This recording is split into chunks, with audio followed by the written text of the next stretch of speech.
que nos cuenta es cuánto es la potencia activa transmitida desde un punto I a un punto K, desde un nodo I a un nodo K. Y resulta en esta expresión. Esa es una expresión que dice que el producto de los módulos de los nodos, de las tensiones de los nodos, dividido en la X y K.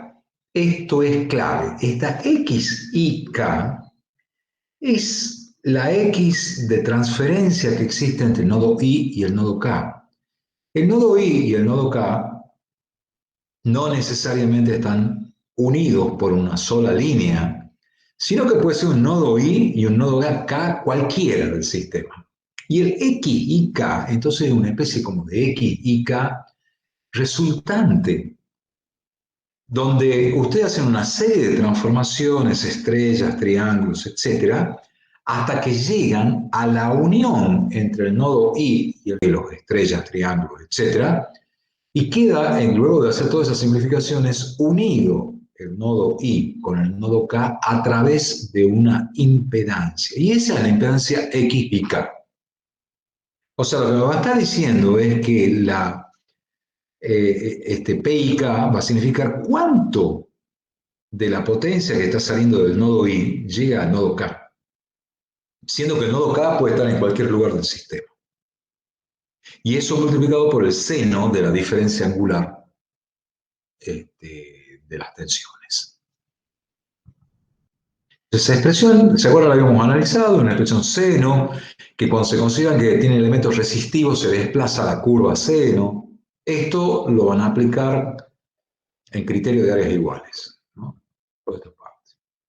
Y acá, que no le había comentado la clase pasada, habla en esta parte del capítulo sobre qué hizo de la impedancia de transferencia, teniendo en cuenta la ecuación principal esta que teníamos. Fíjense que cuando ustedes hacen, y este es el concepto fundamental cuando uno empieza a querer, por ejemplo, conectarse, yo quiero conectar el nodo I con el nodo K, pero en el medio tengo un nodo M. Entonces, ¿qué sería X y K acá? Y bueno, no podemos hacer directamente un X y K aquí, sino que tenemos que hacer una transformación de esto. Y si yo tengo acá una estrella, ¿cómo puedo hacer para llevarla a que el nodo I se conecte con el nodo K? Hago una transformación estrella-triángulo. Y fíjense que entonces esto me lleva a esto que es equivalente. Y este es el Y y K que me queda. Este es el Y y K que iría en la fórmula, que es la admitancia que me conecta dos nodos, la admitancia de transferencia. Entonces, desde ya ustedes pueden observar que cuando hago una transformación estrella a un triángulo, una de las cosas fundamentales que tiene esa transformación es que si yo tengo tres nodos acá, ¿acá cuántos nodos me quedan? Dos nodos. O sea que en cada transformación estrella-triángulo que yo haga, voy eliminando un nodo. Por eso es que puedo ir acercando los nodos I de un nodo K que no está conectado directamente, haciendo esas eliminaciones estrellas-triángulo, series, paralelos, etc. Porque cada transformación estrella-triángulo me elimina un nodo. ¿Queda claro este concepto?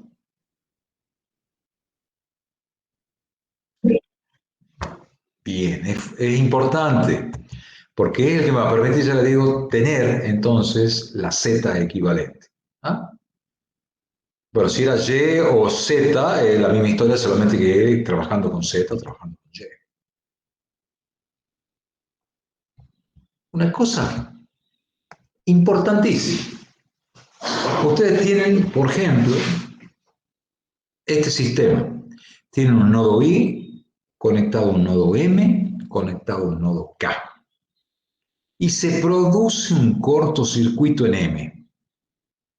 Entonces, ¿qué pasaría? Hago el cortocircuito en M y tengo este. Fíjense que esto es nada más que un circuito estrella, que cuando lo transformo al circuito triángulo, de la estrella, digo, para eliminar este nodo, y quiero saber cuánto es la potencia que yo transmito del nodo I al K, con un cortocircuito acá. Cuando ustedes hacen esto, ¿cierto? Haciendo la transformación de estrella triángulo y poniendo las fórmulas correspondientes, que son estas que están acá, ¿cierto? Que ustedes ya lo han visto, me queda como un circuito que el Z y K es infinito. ¿Qué me está diciendo eso, muchacho? Que cuando se produce un cortocircuito, por ejemplo, en el medio de esto, la potencia activa que yo puedo transmitir del nodo I al K, si yo tengo acá un Z y K infinito, ¿qué significa? Que, yendo a la fórmula, yendo a la fórmula, si Z y K infinito, esto de X y K es infinito, P y K, ¿cuánto me vale? Cero, o sea que es lógico, porque cuando ustedes tienen un cortocircuito, toda la energía va por esto, porque esto hace como una especie de paralelo con esto que viene acá. Pero al ser cero esto, toda la potencia, que cuando hay cortocircuito se transforma en potencia reactiva, pero toda la energía que venía por acá se va por acá, no pasando nada para el nodo K. Por eso es que la representación queda así, Z y K infinito, porque por acá no puede pasar nada. La potencia transferida del nodo I al K es cero. ¿Se entendió eso?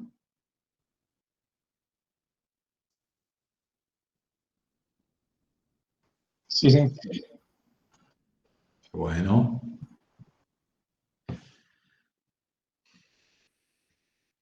bueno, acá hay una serie de consideraciones, que eso después ustedes lo ven.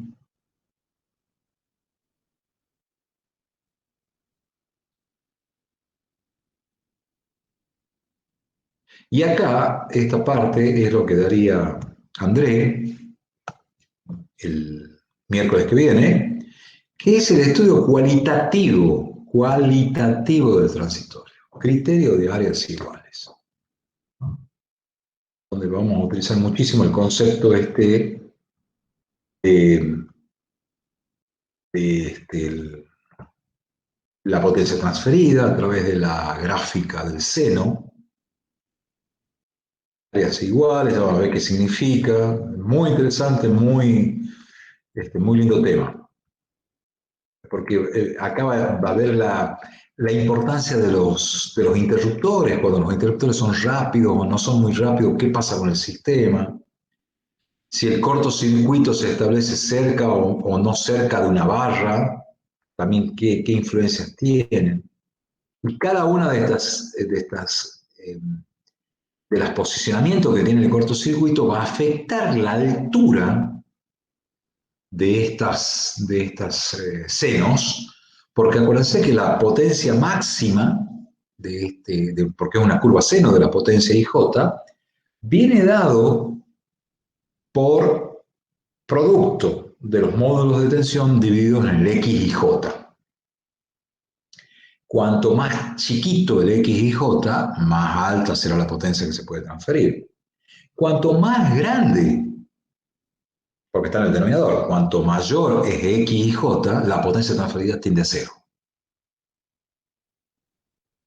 ¿no? Eso es lo que se va a dar. Y esto es lo que vamos a ver hoy. Resulta que cuando ustedes vean el estudio de por unidad, el estudio de áreas iguales, eh, ese estudio generalmente se lo hace entre dos máquinas generadoras. Pero que en realidad, cuando uno hace un estudio de un sistema, existen muchas máquinas. Por lo tanto, por eso es que el criterio de áreas iguales queda para que se entienda conceptualmente estas cuestiones de áreas, de energías, de oscilaciones que ocurren cuando ustedes tienen una inestabilidad, como una cuestión muy conceptual. Vuelvo a insistir en esto. Pero cuando ustedes tienen que hacer un estudio en un sistema eléctrico de potencia real, en los programas computacionales que existen para estabilidad, se utilizan ya utilizando, valga la redundancia, la teoría de estudio multimáquina, que se llama. Por lo tanto, si yo tengo un sistema con número de generadores mayor que 2, ya el criterio de áreas iguales no es usado. ¿No? Hemos visto que las máquinas, cuando está todo funcionando normal, cuando los generadores están funcionando normal, todo el mundo gira siguiendo el fasor ese giratorio que gira una omega sincrónica, y la referencia de cada máquina gira también acompañando eso, por lo tanto no existe diferencia angular, o sea, hay una diferencia angular que se mantiene constante cuando todo está normal. Pero cuando se pierde el equilibrio entre la potencia generada y potencia de demanda, ustedes saben que se produce una aceleración. Y esa aceleración hace que comience a oscilar el eje de referencia respecto del eje sincrónico, que hemos visto nosotros a través de la ecuación de oscilación de la máquina, y es lo que hace que la potencia que yo estoy metiendo en el sistema también sea oscilante. Entonces, no solo oscila el ángulo, que se acuerda lo que oscilaba era el ángulo de carga, sino que cuando oscila el ángulo de carga, lo que está haciendo al variar el ángulo de carga, lo que me varía también es la potencia inyectada hacia el sistema. Entonces hay oscilaciones en todo el sistema. El peligro que esas oscilaciones del sistema saquen de sincronismo a las máquinas o hagan actuar a los interruptores de protección que tenemos en el sistema. También nos tenemos que acordar que las hipótesis con las cuales uno va a trabajar, que era analizando lo que se llama la estabilidad transitoria convencional, ¿cierto? La que se hacía, digamos, antes de que tengamos equipos computacionales muy fuertes, las hipótesis que se hacían eran: cada generador es representado por una FEM constante detrás de su reactancia transitoria. ¿Sí? Esto es el modelo del generador que habíamos visto. También habíamos visto que las demandas se modelan como admitancias constantes a tierras, calculadas en base a condiciones prefalla. O sea, nosotros, antes de hacer un estudio de estabilidad transitoria, así como hacíamos también para cortocircuito, teníamos que realizar una corrida del flujo de carga. Y el flujo de carga me da la condición, el momento cero menos. Y con esa condición cero menos es que nosotros decimos la carga vale tanto. Otra condición del estudio de multimáquina es que la potencia mecánica es constante durante el periodo de simulación, que era alrededor de un segundo, ¿se acuerda? La estabilidad transitoria es el análisis que se hace, es en el primer segundo después de la perturbación. Luego se hace el estudio de la estabilidad dinámica. Y la diferencia que existía entre la transitoria y la dinámica es que en la transitoria no teníamos la actuación de los elementos de regulación. ¿Por qué? Porque en un segundo se considera que se quieren poner en movimiento ciertas masas mecánicas, aperturas y cierres de válvulas, etc. Eso demora un tiempo porque tiene una inercia. Entonces, para facilitar el análisis, lo que se hace es directamente decir: en ese primer segundo no actúan los elementos de control, ¿no? Los elementos de regulación de las máquinas. Y otro elemento que hemos dicho que se considera es que se despreciaban las potencias de amortiguamiento. Y por lo tanto nos ponemos del lado seguro. Porque ¿se acuerdan? A la parte de la fórmula que teníamos de la ecuación de oscilación le sumábamos la correspondiente al término de amortiguamiento, debido a la jaula amortiguadora que tienen las máquinas sincrónicas, generalmente las de generadores de cierta envergadura. Entonces, lo que hacíamos era decir: si yo no tengo problemas de estabilidad sin haber considerado el amortiguamiento, con más razón estaré del lado seguro si los considero el amortiguamiento. ¿Sí? De tal manera que estos son los modelos que nosotros teníamos. Así como habíamos armado una Y de barra para flujo de carga, ¿se acuerdan? Para hacer el cálculo del flujo de carga, donde la Y de barra para el flujo de carga tenía la particularidad que solamente estaba compuesta de los elementos pasivos del sistema. Los elementos activos, tanto generadores como demanda, no entraban en consideración para la Y de barra.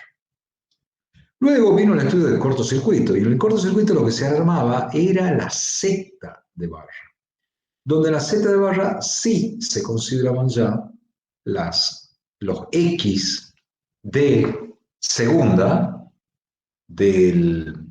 o sea, las reactancias subtransitorias de los generadores.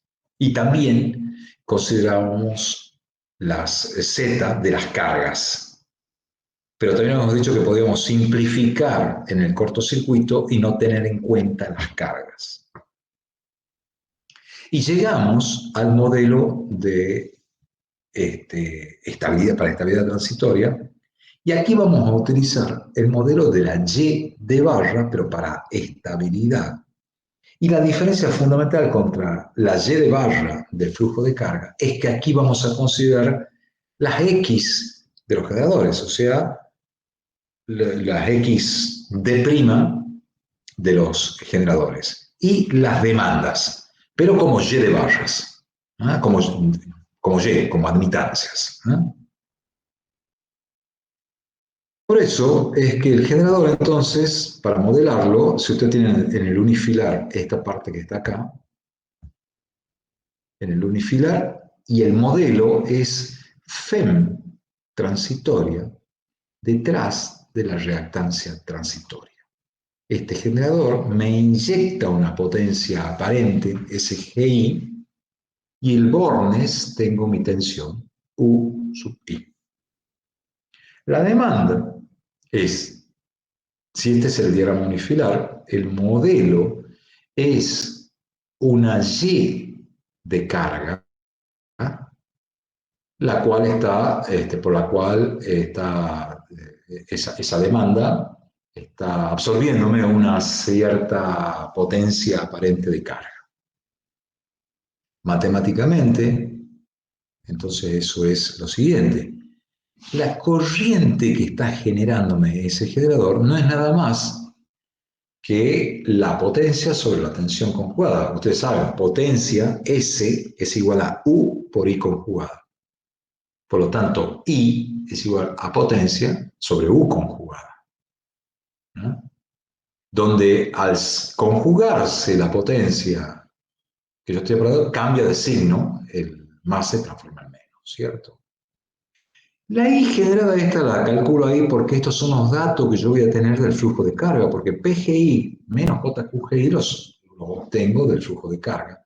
Y la tensión I que yo tengo es la tensión del flujo de carga. ¿Y eso por qué lo saco, la IGI? Porque yo quiero conocer cuánto es la FEM transitoria en mi generador. Y mi FEM transitoria, E'I, es igual a la tensión en I en borne más la caída de potencial que tengo en la X de prima. Entonces, UI más J IGI por X de I. Esta es la ecuación entonces que me define cuánto es la tensión interna, la FEM, de mi generador. ¿Por qué es esto? Porque nosotros vamos a considerar en estabilidad que las barras con las cuales vamos a tratar no son las barras físicas UI que tenemos acá, sino nos vamos a ir hacia adentro del generador y vamos a trabajar con las barras ficticias del generador. O sea que acá está la barra interna, que ustedes saben, no la puedo medir, pero sí la puedo conocer con la fórmula esta. O sea, la barra ficticia tendrá E'I de tensión. ¿Y cómo la calculo? Sabiendo U sub I por flujo de carga, y bueno, hago acá una sumatoria de tensiones. Y la demanda, sabiendo que S de carga, ¿cierto?, es igual a la potencia que me consume la demanda más la potencia activa y reactiva que me consume, la YL no es nada más que el conjugado S sobre la tensión al cuadrado, ¿cierto? Entonces, YL me resulta de esto, y U sale, este U es el que sale del flujo de carga, ¿no? Entonces, este U es el que me sale del flujo de carga. Y esta PL, JQL es la que me da Gamesa como valor que tiene la impedancia de potencias. O sea que hemos definido cuánto vale el generador en el modelo matemáticamente y la demanda. Tanto las líneas como el transformador se modelan como cuadrípolos pi, como hemos visto en los otros modelos de flujo y de cortocircuito.